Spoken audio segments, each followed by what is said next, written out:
podcast IMO.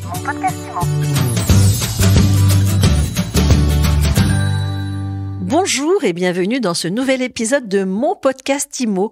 On a rendez-vous avec Gaëlle Audrin de mai aujourd'hui pour un rendez-vous juridique. Bonjour. Bonjour. Vous êtes docteur en droit, enseignante-chercheur au laboratoire ESPI2R du groupe ESPI et on est ensemble pour parler de la petite histoire du DPE, le fameux diagnostic de performance énergétique. Il remonte à quand ce DPE, Gaëlle ? Alors, le DPE est entré en vigueur le 1er novembre 2006.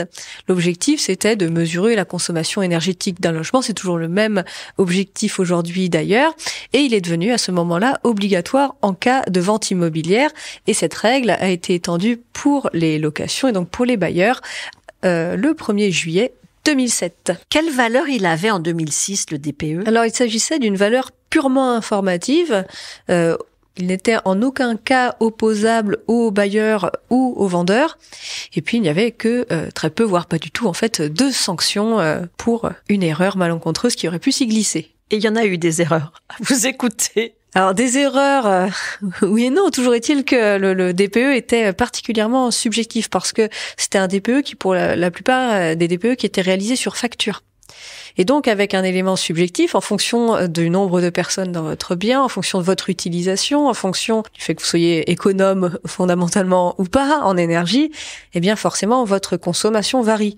Et donc, finalement, il n'était pas objectif basé sur les caractéristiques énergétiques du bien, mais bien sur son utilisation, ce qui pouvait créer des différences entre deux DPE en fonction de la manière dont les occupants vivaient. Et ça a alimenté beaucoup de critiques.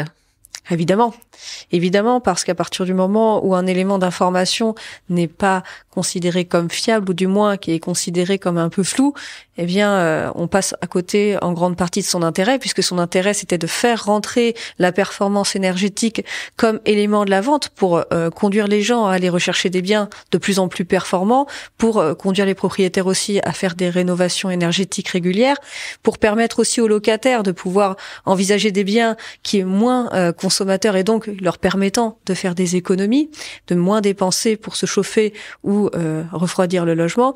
Eh bien, vous passez en partie à côté de cet objectif quand votre DPE n'est pas considéré comme fiable. Est-ce qu'il a été fiabilisé vraiment ? Alors, ça, c'est la grande question du moment.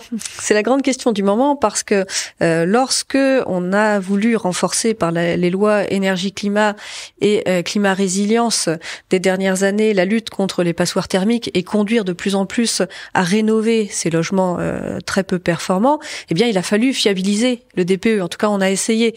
Parce que quand votre thermomètre n'indique pas la bonne température, c'est délicat d'adopter une bonne réglementation. Et donc, un arrêté du 31 mars 2021 est venu fixer une nouvelle méthode de calcul, méthode d'ailleurs qui a été rectifiée par un arrêté du 8 octobre 2021 parce que les professionnels ont protesté sur ce premier arrêté.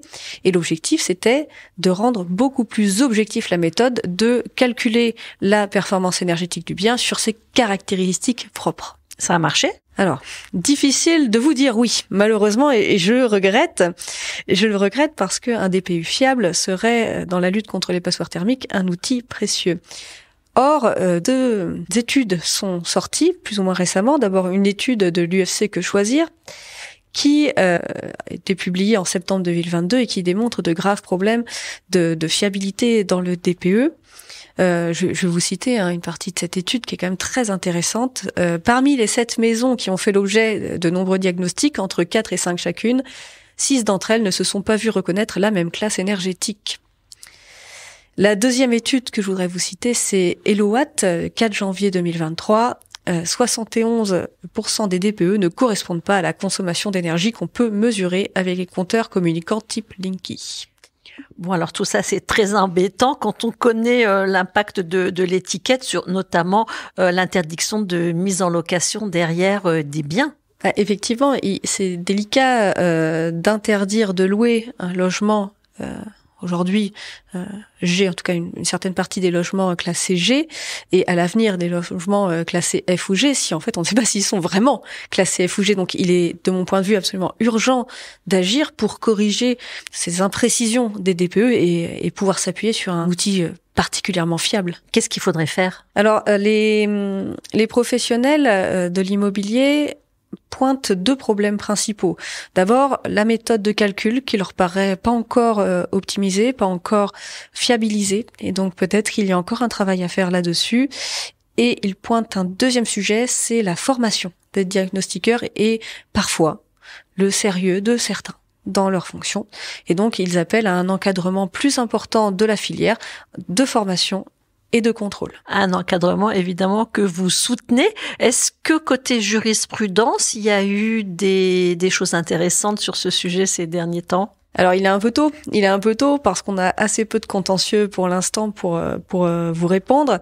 Il y en aura, ça c'est certain, parce que le DPE étant devenu opposable, c'est-à-dire qu'aujourd'hui, il est opposable aux vendeurs et aux bailleurs, forcément, s'il est considéré comme non fiable, et si à un moment le locataire s'estime victime entre guillemets d'un mauvais DPE, il pourra tout à fait se retourner contre le bailleur, et là la jurisprudence naîtra, bailleur qui d'ailleurs lui-même pourra se retourner contre le diagnostiqueur, et là les problèmes arriveront. Et là, vous viendrez nous en reparler. Avec plaisir. Merci beaucoup Gaëlle Audrin-Demey. Je rappelle que vous êtes enseignante-chercheur au groupe ESPI, et je vous dis à très vite pour un nouvel épisode de Mon Podcast Immo. Merci. Mon Podcast Immo. Mon Podcast Immo.